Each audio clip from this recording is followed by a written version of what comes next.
Bueno, me alegra estar con ustedes de nuevo para continuar en nuestro estudio del módulo 3 de Catalyst Missions en la parte académica, en que estamos pasando un resumen, un panorama del Nuevo Testamento. Y hemos llegado en esta sesión al libro de los Hechos, un libro muy conocido, el favorito de muchos. Y bueno, vamos a orar para que Dios nos bendiga en nuestro tiempo juntos y después vamos a seguir con el estudio. Muchísimas gracias, Padre, por esta sesión que tenemos juntos para estudiar tu palabra y para aprender más de ti. Y mi Señor, yo te pido tu ayuda, mi Señor, tu iluminación por el Espíritu para aplicar, para entender tu palabra correctamente. Mi Señor, te pedimos todo esto en el nombre de Jesús. Amén y amén. Bueno, vamos a comenzar hablando del libro de los Hechos, que realmente pudiéramos titular de esta manera: el movimiento de la iglesia. El movimiento de la iglesia. Y bueno, cuando hablamos del propósito del libro, que yo tengo aquí escrito, bueno, podemos hablar de muchos propósitos por este libro. Pudiéramos mencionar un propósito teológico, por lo cual que Lucas escribió este libro. Este propósito sería para mencionar cómo Jesús es el único camino de salvación, como Hechos 4:12 menciona, y también es un libro teológico para mostrar cómo el Espíritu Santo continúa todo lo que Jesús comenzó de enseñar y hacer, como vamos a ver en Hechos 1:1-2. Entonces es un libro muy teológico. Bueno, tenemos temas como la iglesia, que podemos aprender de este libro, cómo la iglesia debe funcionar. Entonces, bueno, hay un propósito teológico, pero también tenemos un propósito histórico, que yo creo que, bueno, es el propósito que yo voy a mencionar, que es el movimiento de la iglesia, para mostrar cómo la iglesia nació, cómo se avanzó. Bueno, estamos introducidos a personas como Pablo en este libro de Hechos, y cómo Pablo avanzó el evangelio ahí en Asia Menor, cómo implantó iglesias. Y realmente algunos han dicho que Hechos es el gran eslabón entre los evangelios y las epístolas, porque si no fuera por el libro de Hechos no entendiéramos mucho. No entendiéramos mucho de las epístolas. Eso es decir, no sabríamos nada de quién es Pablo, no sabríamos nada de qué lugar es Tesalónica si no fuera por el libro de los Hechos. Entonces es un gran eslabón para mostrarnos el movimiento de la iglesia, y yo creo que eso es el propósito principal que pudiéramos mencionar. Bueno, en las notas yo tengo esto: el propósito del libro de Hechos es detallar el movimiento de la iglesia de Jesucristo desde su infancia en Jerusalén hasta el movimiento mundial en el primer siglo por el poder del Espíritu Santo. Entonces es para detallar el movimiento de la iglesia y el avance del evangelio a través de los siervos, o a través de los apóstoles en el primero, y luego a través de todas las iglesias plantadas. Bueno, luego podemos ver el tema. ¿Qué es el tema de este libro? Bueno, pudiéramos decir esto: Lucas compone el libro de Hechos como una segunda carta a Teófilo, probablemente un magistrado. Bueno, yo quiero mencionarles algo. Ustedes van a recordar que realmente esto es el segundo tomo del libro que Lucas escribió, un libro histórico, teológico. Bueno, el primer tomo fue el Evangelio de Lucas y el segundo Hechos, y realmente tú tienes que leerlos juntos para entender bien todo el tema y todo el propósito de Lucas. Entonces Lucas es el autor del libro de los Hechos también, y ustedes van a recordar de la sesión sobre el Evangelio de Lucas algo sobre Lucas. Él era médico, él era historiador, él era investigador, él no era judío, no era uno de los apóstoles originales de Jesús.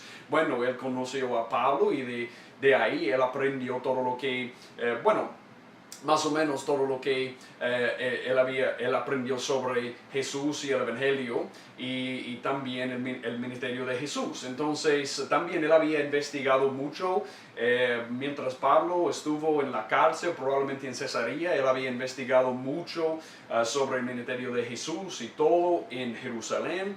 Y entonces, bueno, Lucas era un hombre de detalles y sabemos eso porque su griego, como hemos visto, es bien elegante. Bueno, algunos han pensado complicado un poco. Bueno, en cuanto a todo el Nuevo Testamento es solo segundo a Hebreos en su forma. Entonces tenemos en Lucas un hombre de mucho estilo, un hombre que escribió de una manera muy elegante y también con un griego que realmente es un poco complicado, un poco duro, pero es bien fino, es bien refinado. Entonces eso es Lucas y él compone este libro, este segundo libro, bueno, a la misma persona, a la misma audiencia. Bueno, obviamente él quiere escribir a los gentiles, generalmente hablando, porque él era gentil, pero a la misma vez él está escribiendo a un hombre que se llama Teófilo. Y ustedes van a recordar algo sobre Teófilo. En el libro de Lucas, en el prólogo, él escribió a Teófilo y él usó este título, oh excelentísimo Teófilo. Ustedes van a recordar esto. Bueno, yo quiero que ustedes vean el cambio ahora en el libro de los Hechos. Mira Hechos 1 a 2. En el primer tratado, oh Teófilo. Bueno, ¿qué falta? El excelentísimo. Bueno, cada vez que vemos en los escritos de Lucas esta palabra o esta manera de saludarle a alguien excelentísimo es para un magistrado, para alguien de autoridad, es para mostrar respeto. Entonces, bueno, Lucas en el principio tenía ese tipo de relación con Teófilo. Teófilo probablemente era un magistrado, tal vez le había ayudado financieramente para investigar y escribir su carta. Pero ahora su relación con Teófilo ha cambiado. Y hay muchos que piensan que Teófilo fue convertido a Cristo después de leer la primera carta de Lucas, el Evangelio de Lucas. Y ahora Lucas está escribiendo esta carta, el libro de los Hechos, para mostrar a Teófilo cómo es seguirle a Cristo, lo que Cristo quiere hacer a través de su vida, porque mira lo que Hechos 1 a 2 sigue diciendo. En el primer tratado, oh Teófilo, no excelentísimo, solamente Teófilo, bueno, ahora su relación ha cambiado, ahora son hermanos, hable acerca de todas las cosas que Jesús comenzó a hacer y a enseñar hasta el día en que fue recibido arriba después de haber dado mandamientos por el Espíritu Santo a los apóstoles que había escogido. Esto es muy importante, porque Lucas está diciendo, en el segundo tratado, yo quiero mostrarte las cosas que Jesús no comenzó a hacer y enseñar, pero lo que Él continúa haciendo y enseñando, ¿cómo? A través de su pueblo, por el poder del Espíritu Santo. Eso es el punto. Bueno, Jesús cuando Él ascendió, Él no paró de enseñar y hacer. Ahora él lo hace eso a través de las vidas de sus seguidores por el poder del Espíritu Santo. Y eso es lo que Lucas quería mostrarle a Teófilo. Bueno, Teófilo, ahora en tu nueva vida en Cristo, eso es lo que Cristo quiere hacer contigo. Lo que Él hizo a través de la iglesia, a través de personas como Pedro y Santiago y Pablo y otros. Entonces yo creo que eso es muy importante. Bueno, si estamos hablando de la estructura del libro, bueno, algunos han mencionado varias estructuras, pero realmente la estructura más obvia es de Hechos 1:8, en que tenemos estos lugares mencionados. Tenemos Jerusalén, Judea y Samaria y también los confines de la tierra. Mira conmigo aquí en Hechos 1:8, mira lo que dice. Jesús antes de ascender dijo esto, pero recibiréis poder cuando haya venido sobre vosotros el Espíritu Santo y me seréis testigos. ¿Dónde? En Jerusalén, en toda Judea, Samaria y hasta lo último, hasta los confines de la tierra. La idea es que Lucas quiso mostrar el movimiento del Evangelio a través de la iglesia por el poder del Espíritu Santo de Jerusalén hasta los confines de la tierra. Y lo que es importante es que en el Evangelio de Lucas, bueno, vemos a Jesús acercándose a Jerusalén. Pero ahora vemos sus seguidores saliendo de Jerusalén hasta los confines de la tierra con el mensaje de Jesús. Entonces tenemos en estos dos libros Jesús acercándose a Jerusalén en Lucas y en el libro de los Hechos sus seguidores saliendo, yendo desde Jerusalén hasta todo el mundo con el Evangelio. Y esto es muy estratégico para Lucas. Entonces para nosotros yo quiero que veamos el movimiento de la iglesia usando esta estructura. Bueno, vamos a ver más o menos capítulos 1 a 7. Tenemos el movimiento de la iglesia en Jerusalén, y vamos a ver esto. En Judea y Samaria, en los capítulos 8 a capítulo realmente 12, al fin de 12. Y luego tenemos el llamado y el ministerio de Pablo. Cuando él fue llamado para ir a los gentiles hasta los confines de la tierra de 13 a 28. Y realmente vamos a ver que el libro de los Hechos continúa, porque, bueno, el movimiento de la iglesia no ha detenido, no ha parado. Bueno, no se ha parado. Todavía estamos avanzando con la iglesia hasta que el cumplimiento final de la misión de Dios que vamos a ver. Bueno, yo quiero que ustedes vean conmigo, que vayan conmigo aquí a Hechos 2. Entonces vamos a comenzar de ver en esta estructura. Y vamos a comenzar aquí en Jerusalén. Y simplemente para orientarnos, para ubicarnos, Lucas nos ayude aquí en Hechos 2, 5. Él nos guía al contexto aquí en Jerusalén. Mira Hechos 2, 5. Moraban entonces en Jerusalén judíos, varios varones piadosos de todas las naciones bajo el cielo. Entonces, bueno, sabemos que estamos comenzando aquí en Hechos 2 en Jerusalén, según la estructura de Lucas. Y bueno, yo quiero que ustedes vean algunos temas muy importantes aquí en Hechos 2, en el principio del libro, que vamos a ver a lo largo del libro de los Hechos. Muy importante. Primero, es el cumplimiento de la venida del Espíritu Santo en poder, como Jesús había prometido. Y bueno, no solamente en Hechos 1 había prometido eso, pero a través del profeta Joel, él había prometido la venida del Espíritu Santo. Ustedes van a recordar, cuando Jesús vino, él inauguró el reino de Dios con su ministerio, su muerte y su resurrección. Y cuando él ascendió, cuando él resucitó, ascendió y envió el Espíritu Santo, lo que él inició entonces fue lo que llamamos los últimos días. Y decimos eso porque vemos parte del cumplimiento de la profecía de Joel en Hechos 2. Bueno, ustedes van a recordar, y hemos hablado de esto un poco, pero Joel es un libro de profecía que tiene que ver completamente con el día del Señor. Y sabemos que parte de esta profecía de Joel fue cumplida en Hechos 2, porque eso fue el comienzo, el inicio del día del Señor. Estamos viviendo en los últimos días y vamos a ver el cumplimiento completo del libro de Joel en el día de juicio, en el día verdadero del Señor. Pero ya estamos viviendo en los últimos días y el día del Señor ya ha comenzado. Bueno, yo digo eso porque escucha esta profecía en Joel 2, 28 a 29.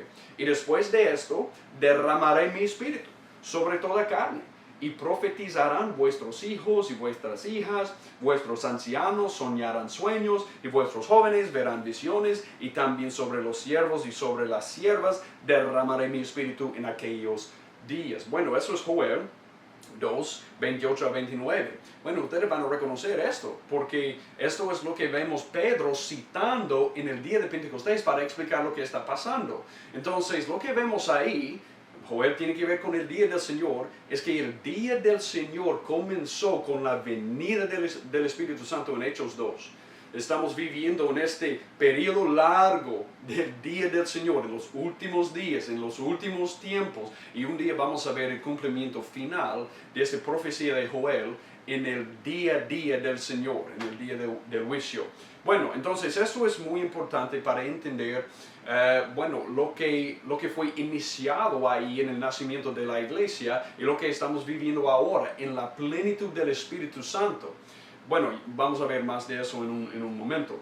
También el significado de Pentecostés es muy importante. Bueno, ustedes tienen que saber algo. Pentecostés significa el número 50.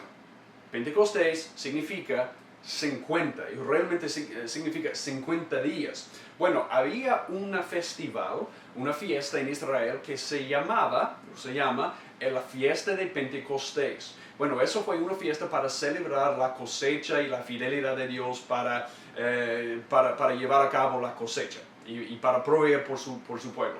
Bueno, 50 días antes de Pentecostés había otra fiesta que se llama la fiesta de las primicias, en que, bueno, los judíos, ellos ofrecían lo que Dios había ordenado como un sacrificio de las primicias de la cosecha para, bueno, como un voto de confianza en Dios. Bueno, vamos a ofrecer la primera parte de la cosecha porque creemos que tú vas a ser fiel para darnos la cosecha completa, que tú vas a proveer por nosotros. Entonces vamos a dar la primera parte. Esta fiesta de primicias sucedió el domingo después, el siguiente día, después de la celebración de la Pascua, en la semana de la Pascua, en sábado. Entonces, en la semana de la Pascua, ustedes recuerdan la Pascua del Éxodo, cuando Dios pasó por alto en las casas de las israelitas, ahí en Egipto, cuando Él mató el primogénito de toda casa en Egipto como la última plaga. Bueno, ellos celebraron eso cada año y en el sábado tenían la celebración final de la Pascua. El siguiente domingo, el siguiente día, tenían esta celebración de las primicias y 50 días después tenían la celebración de la cosecha. Y cuando Pablo vio eso, él vio Cristo. Tú dices, ¿cómo? Bueno, escuche, por ejemplo, 1 Corintios 15, 22 a 23. Bueno, Pablo dice esto, porque así como en Adán todos mueren, también en Cristo todos serán vivificados. Pero mire esto, pero cada uno en su debido orden. Cristo las primicias, ¿ves? Luego los que son de Cristo en su venida. Cuando Pablo miró a Cristo, él recordó lo que Juan el Bautista había dicho sobre Jesús. Aquí está el Cordero de Dios que quita el pecado del mundo. Cristo es el Cordero Pascual que fue sacrificado el viernes. Viernes 1, sábado 2, la celebración de la Pascua. Domingo, la celebración de las primicias. ¿Qué pasó? Jesús, como una semilla que fue sembrado en la tierra, se resucitó de entre los muertos como las primicias de una cosecha. Bueno, espere. ¿Por cuánto tiempo estuvo Jesús en la tierra después de su resurrección? Bueno, Hechos 1 nos dice por 40 días.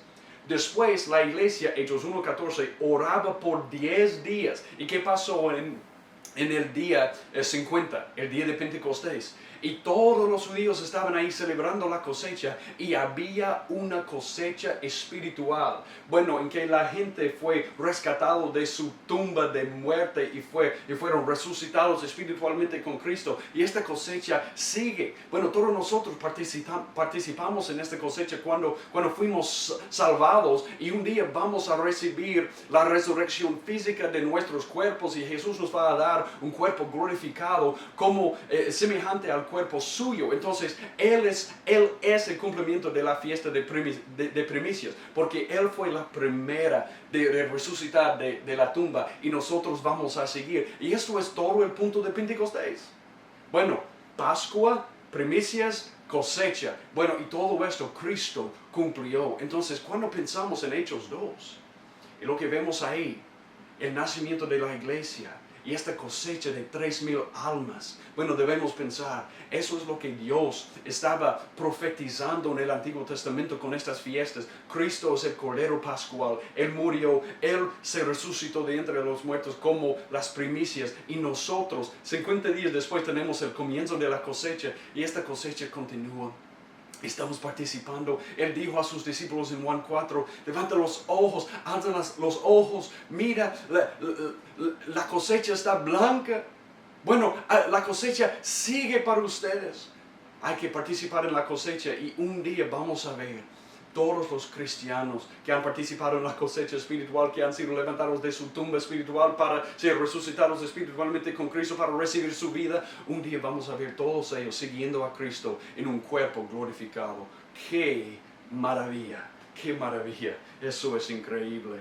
Bueno, yo no puedo pasar tanto tiempo ahí porque tenemos mucho que cubrir, pero bueno, esto es el significado de Pentecostés y ustedes tienen que ver eso. Bueno, también tenemos aquí en Hechos 2 el cumplimiento de Mateo 16, porque Jesús había dicho eso. Y Él les dijo, ¿y vosotros quién dices que soy yo? Ustedes recuerden, este es un pasaje muy conocido y muy favorito de muchos. Y respondiendo, Simón Pedro dijo, tú eres el Cristo, el Hijo del Dios viviente. Y yo también te digo que tú eres Pedro, y sobre esta roca edificaré mi iglesia, y las puertas del Hades no prevalecerán contra ella. Él dice, yo voy a edificar mi iglesia sobre la roca, yo voy a edificar mi iglesia sobre esta roca. Y bueno, obviamente esto es un juego en palabras porque Pedro significa roca. Entonces, él dice, yo voy a edificar mi iglesia sobre algo conectado con Pedro. Es su confesión. Y lo que vemos en Hechos 2:36, escucha esto. Sepa pues, eso es Pedro predicando, sepa pues ciertísimamente, toda la casa de Israel, que a este Jesús, a quien vosotros crucificasteis, Dios le ha hecho Señor y Cristo. Bueno, Pedro está confesando la misma cosa que él confesó antes. Y bueno, sobre esa confesión, todas las personas que hicieron la misma confesión, que Jesús es el Cristo, ellos entraron en la iglesia y ahí nació la iglesia. Y todos nosotros hemos hecho la misma confesión y por eso pertenecemos a la iglesia. Bueno, vemos el cumplimiento de Mateo 6 en Hechos 2. ¿Sí? En el nacimiento de la iglesia, todos los que recibieron su mensaje, todos los que confesaron la misma cosa que Pedro confesó en Mateo 16, la confesión es la roca sobre la cual Jesús está edificando su iglesia. Todos los que hicieron esa confesión, ellos entraron en la iglesia.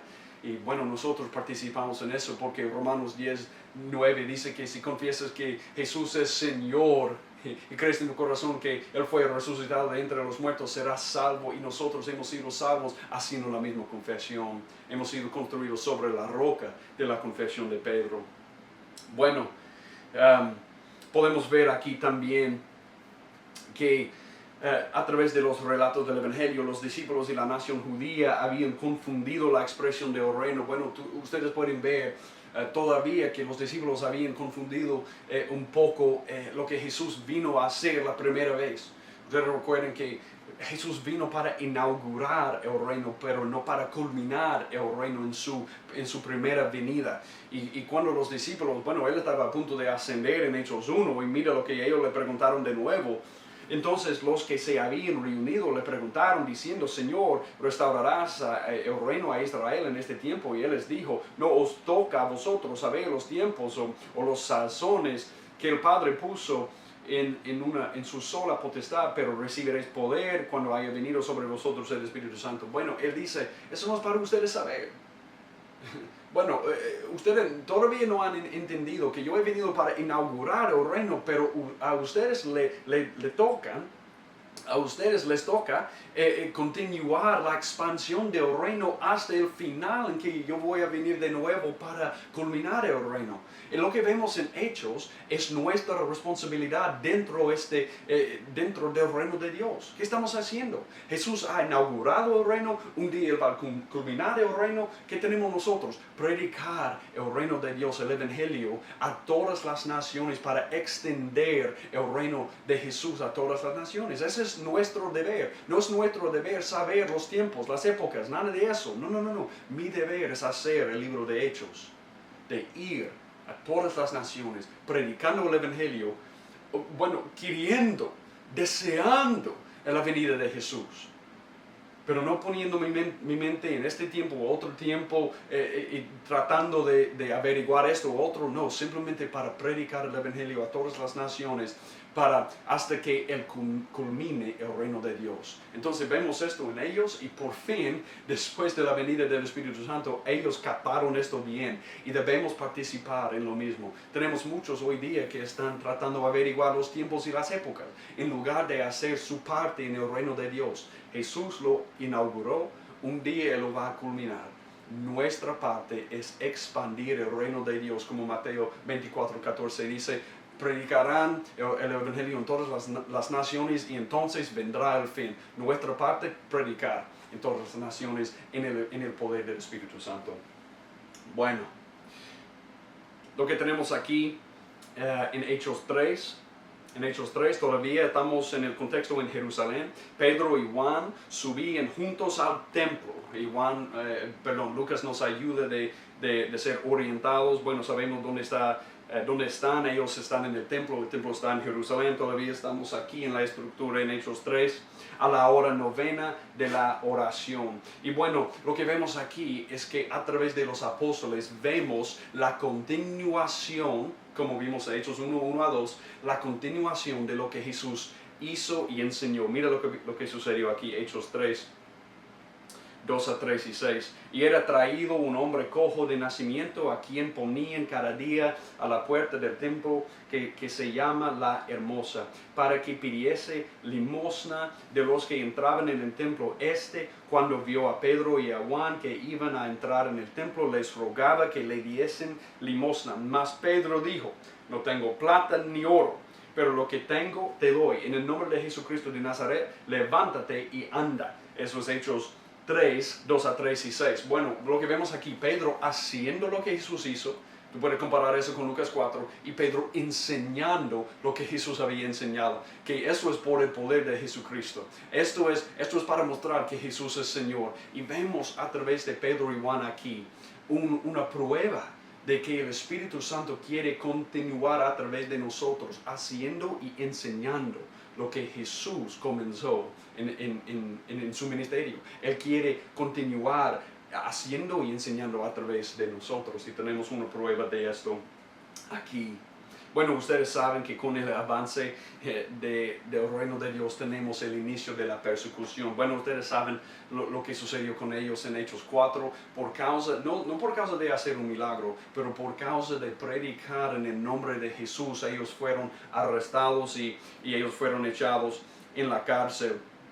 Y bueno, tenemos un resultado aquí en Hechos 4:4 como resultado que vimos en el día de Pentecostés. Bueno, tenemos 5,000 que fueron convertidos por causa de la predicación de Pedro. Y lo que tenemos aquí en Hechos 4:1 a 3 es una oposición. Hablando ellos al pueblo, vinieron sobre ellos los sacerdotes con el jefe de la guardia del templo y los saduceos, resentidos de que enseñasen al pueblo y anunciasen en Jesús la resurrección de entre los muertos. Entonces el problema es el mencionar, el predicar en el nombre de Jesús. Y de ahí lo que vemos, y no vamos a terminar esto totalmente ahora, vamos a seguir en la próxima sesión, pero lo que vemos aquí es el comienzo de algunos problemas en la iglesia que Dios tiene que vencer para no estancar el movimiento de la iglesia.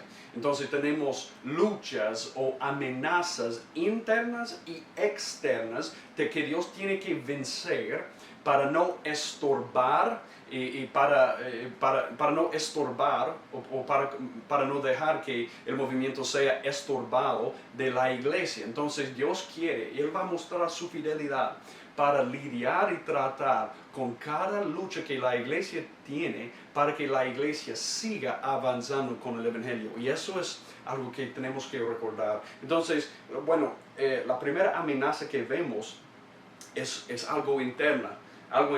Bueno, en Hechos 4, bueno, lo que vemos es parte del movimiento de la iglesia en Jerusalén. Se basó en la comunión que los creyentes tenían. Ustedes van a recordar Juan 13:35. Jesús dice que el mundo va a conocer, bueno, el mundo va a saber que ustedes son mis discípulos si aman los unos a los otros. Y la iglesia estaba amando los unos a los otros. Bueno, vemos eso, por ejemplo, en Hechos 4:32. Y la multitud de los que habían creído era de un corazón y un alma, y ninguno decía ser suyo propio nada de lo que poseía, sino que tenían todas las cosas en común. Pero lo que tenemos aquí es hipocresía, con Ananías y Zafira. Y ustedes recuerden lo que sucedió. Ellos mintieron a los apóstoles y realmente mintieron a Dios. ellos cometieron hipocresía por decir una cosa y hacer otra cosa. Lo que vemos aquí en Hechos 5, 3 y 5, y dijo Pedro, Ananías, porque llenó Satanás tu corazón para que mintieses al Espíritu Santo y sustrajeses del precio de la heredad. Ananías murió y Zafira murió, y bueno, eso es el Espíritu Santo se movió para librar a la iglesia de cualquier obstáculo para su movimiento. Bueno, y lo que sucedió por causa de este primer caso de disciplina en la iglesia, un caso severo, es que el temor de Dios se cayó sobre ellos y el avance del evangelio siguió. Bueno, vamos a